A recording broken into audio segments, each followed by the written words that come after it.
Hyderabad Union of journalist शहीद जान मोहम्मद महर जे क़ातिलनि जी गिरफ़्तारी ताईं मरहलेवार एहतजाजी तहरीक जारी रखण जो ऐलान करे छॾियो।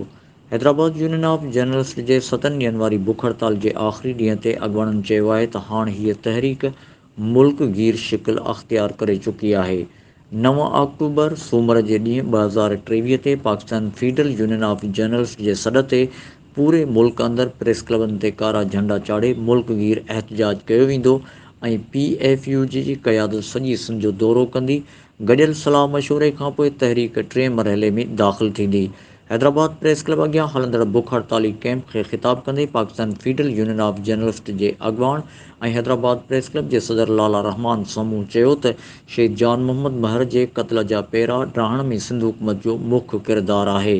पुलिस खां वधीक जदीद हथियार कचे में मौजूदु क़ातिलनि वटि आहिनि। जेकॾहिं क़ातिल गिरफ़्तार न थिया त असां घर न मोटंदासीं ऐं शहीद जान मोहम्मद महर जो ही तॾो उन वक़्त ताईं विछायल रहंदो जेसीं ताईं क़ातिल गिरफ़्तार न थींदा।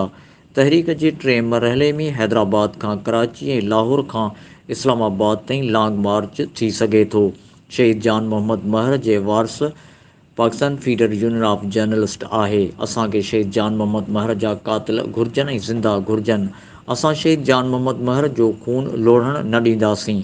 बुख हड़ताली कैंप खे ख़िताब कंदे Pakistan Federal Union of Journalists जे मरकज़ी असिस्टेंट सेक्रेटरी जनरल ख़ालिद खोखर चयो त शहीद जान मोहम्मद महर जे क़त्ल खे 56 ॾींहं गुज़री चुका आहिनि पर हिन वक़्त ताईं सिंध पुलिस क़ातिलनि खे गिरफ़्तार नाहे करे सघी।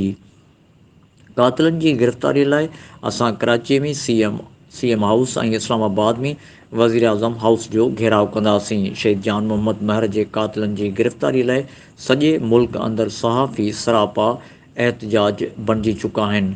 हैदराबाद यूनियन ऑफ जर्नलिस्ट जे सदर इक़बाल मल्हा चयो त असां हैदराबाद खां कराचीअ ताईं लॉन्ग मार्च करण जूं तयारियूं मुकमल करे चुका आहियूं। PFU जे मरकज़ी क़यादत ऐं सिंध जे समूरनि प्रेस क्लबनि जे गॾियल इजलास खां पोइ तहरीक जो 3 मरहलो शुरू कयो वेंदो।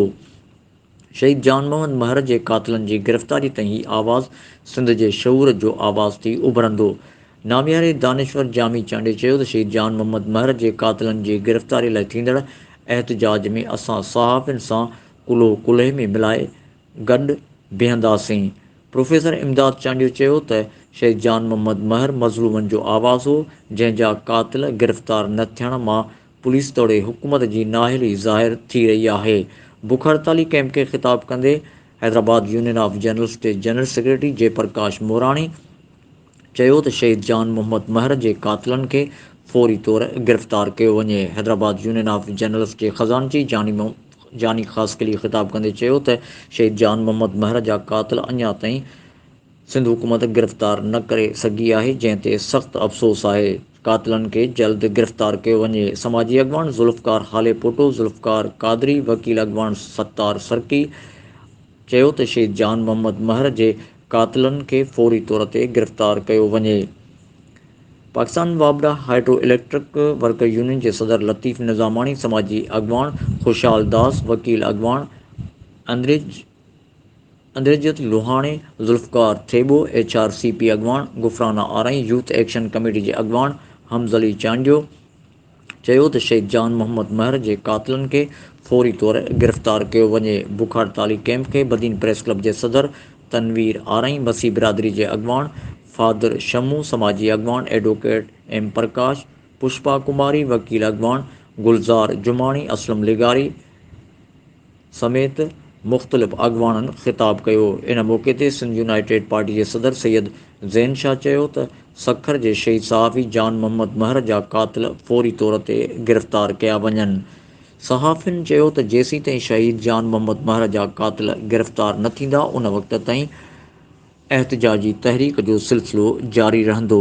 जान मोहम्मद महर जे क़ातिलनि जी गिरफ़्तारीअ लाइ हैदराबाद यूनियन ऑफ जर्नलिस्ट सां ॾिनल 7 ॾींहनि वारे सॾ ते अॼु बुख हड़ताली कैंप पुॼाणी ते पहुती।